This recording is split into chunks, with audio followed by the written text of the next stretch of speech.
Ladies and gentlemen, well, as the best graduating students, I want to sincerely appreciate my mother for her support and her resilience for molding me a fine portrait. You see, her fingers are healers on nights when pain and depression comes with their healers. They say our bodies are temples. My mother is a priestess. My sun, my moon, my star, my everything. Hang it there. Hold it. Like who, me? When I'm still alive. What an ingrate. Oh, Daddy. Don't daddy me. Mouth like bunga fish. My mother is my onion. My mother is my stew. My mother is my rainfall. My mother is my dew. What about your father?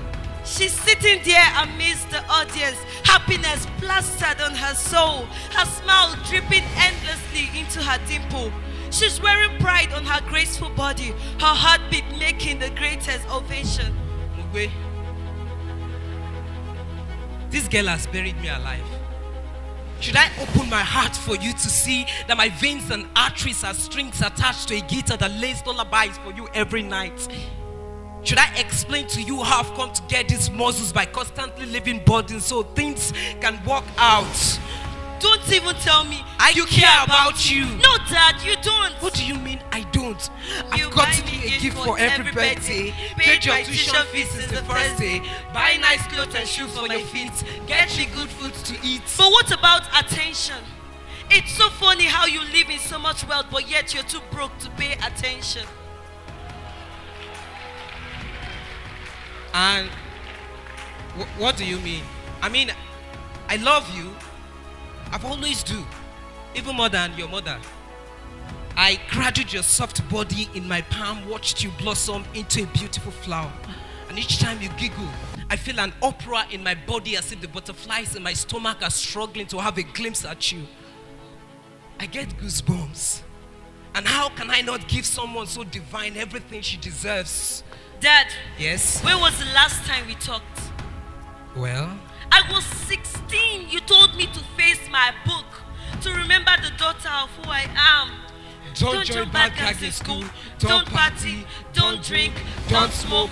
Don't walk in the counsel of the ungodly. You drove me off with your do's and don'ts as my seatbelt. You've never for once listened to me. Because you never tell me anything. Every time you're always buried in that stupid thing you call smartphone. Every time you're always in one of those penthouses in the skyscrapers that stretch along your social media world. LOL, BRB, TBT, MCM, PPP, MMM. You speak in coded language and expect me to understand? When the only language I've ever known is my mother tongue, what do you expect me to do? I expect you to pay attention, to learn at least a little about me, to say hi to me on WhatsApp, to be a part of my word. For God so loved the world that he sent his only begotten son. You say that all the time.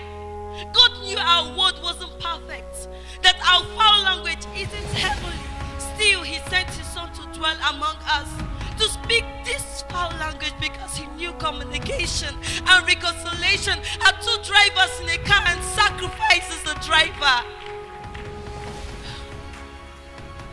Dear daughter, I have more strength than any man I know. Still, I have failed you.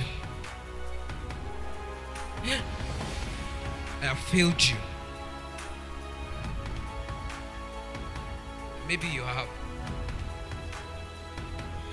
Maybe you should have been there on night when I cried myself to sleep because a boy broke my heart.